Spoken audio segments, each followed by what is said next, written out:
Hello and welcome to Doon Does DVD, and this is Disney Classics number 1, Snow White and the Seven Dwarfs. Now the thing about Snow White is there have been so many different versions and takes of this story that they're not all properly defined in my brain. I have seen the Disney version at some point, but not for many years. I can picture parts of it in my head, mostly just character design though.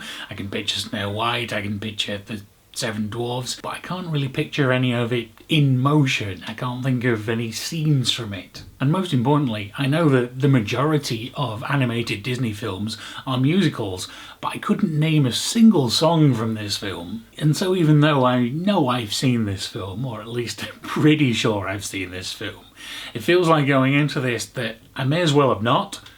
It's going to be fairly new to me, unless as soon as I see it, it all comes flooding back. So let's see.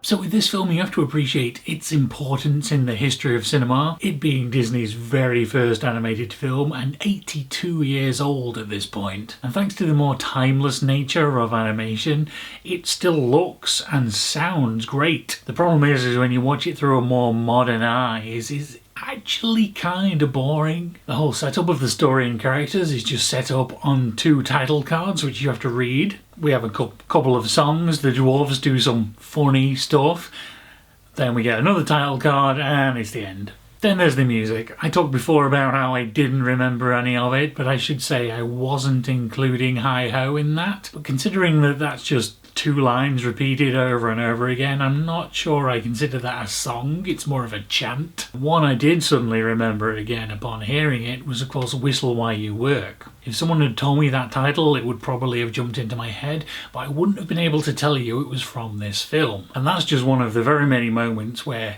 time is wasted on absolutely nothing important to the story.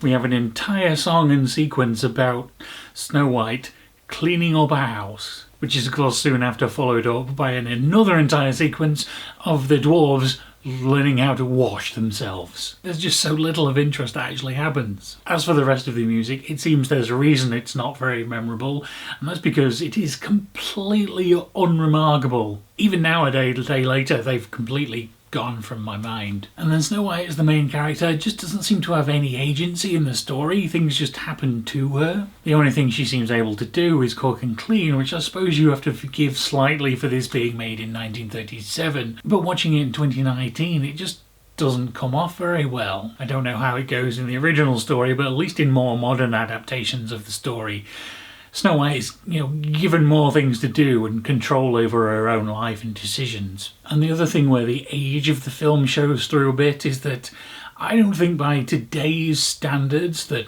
Snow White, as presented here, would actually qualify as fairest of them all. So in summary, as I've basically already said, this is interesting from an historical perspective, but it's just not super interesting in of itself, especially viewed through a current eye. If someone who had never seen a Disney film asked me if they should see this, I would say not first. Start with some of the better ones and then go back to this if you're interested in the history. Agree? Disagree? Tell me about that in the comments down below, and I will see you again next week with Pinocchio.